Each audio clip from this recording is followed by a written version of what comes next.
नमस्कार।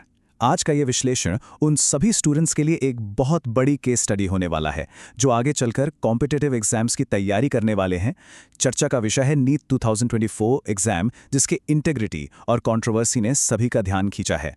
इस पूरे मामले के जरिए सीबीआई इन्वेस्टिगेशन के तथ्यों को समझते हुए हम देखेंगे कि एग्जाम सिस्टम में आखिर क्या लूपहोल्स आए और उनसे क्या सीखा जा सकता है। तो चलिए बिना किसी देरी के इस पूरे विषय की गहराई में उतरते हैं। 30 लाख का सवाल, द स्टैगरिंग फाइनेंशियल क्लेम। शुरुआत इस कंट्रोवर्सी की सबसे चौंकाने वाली खबर से करते हैं जिसने हर एक कैंडिडेट को परेशान कर दिया था। 30 लाख रुपए। एक बार इस एनॉर्मस फिगर पर गौर जरूर करना चाहिए। दावा यह किया गया था कि नीट 2024 का पेपर इस एस्ट्रोनॉमिकल प्राइस पर बिका था। फ्यूचर एस्पिरेंट्स के लिए यह जानना बहुत जरूरी है कि आखिर करप्शन का स्केल किस हद तक क्लेम किया गया। किसी भी कंपैरेटिव एग्जाम के एक पेपर के लिए 30 लाख रुपए का अमाउंट अपने आप में इस स्कैंडल की गहराई को दर्शाता है और सिस्टम की विश्वसनीयता पर एक बहुत बड़ा सवाल खड़ा करता है। 4 मई की रात, anatomy of a compromised exam. पैसों के इन दावों के बाद अब सीधे चलते हैं क्राइम की उस टाइमलाइन पर जब यह सब अंजाम दिया गया। सीबीआई इन्वेस्टिगेशन ने इस पूरे क्राइम का सीक्वेंस खोलकर रख दिया है। हुआ कुछ यूं कि 4 मई की रात पटना में कुछ कैंडिडेट्स को एग्जाम से ठीक पहले पेपर लीक करके दिया गया। और बात सिर्फ पेपर देने तक नहीं रुकी।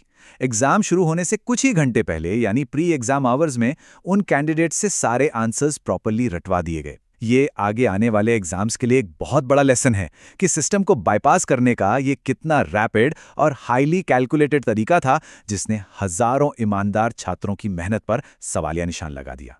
अरेस्ट्स और फरार मास्टरमाइंड, द क्रिमिनल फॉलआउट। जैसे जैसे इन्वेस्टिगेशन आगे बढ़ी तो देखते हैं कि ग्राउंड रियलिटी पर एक्चुअल में क्या एक्शन लिया गया। इस नेटवर्क का स्प्रेड देखिए। अब तक 40 से ज्यादा लोग अरेस्ट हो चुके हैं, जिनमें स्कूल प्रिंसिपल्स और सॉल्वर गैंग के मेंबर्स तक शामिल हैं। लेकिन इस सबके बीच एक बहुत बड़ा ट्विस्ट है। संजीव मुखिया, जिन्हें इस पूरे घोटाले का मास्टरमाइंड बताया जा रहा है, वो अभी भी फरार हैं। यानी सिस्टम ने नेटवर्क से जुड़ी छोटी कड़ियों को तो पकड़ लिया, पर सबसे मुख्य किरदार अभी तक कानून की गिरफ्त से बाहर है। सुप्रीम कोर्ट का फैसला, the resolution and reality check. अब इन लगातार चल रही क्रिमिनल इन्वेस्टिगेशंस के बीच देश की सबसे बड़ी अदालत ने क्या स्टैंड लिया?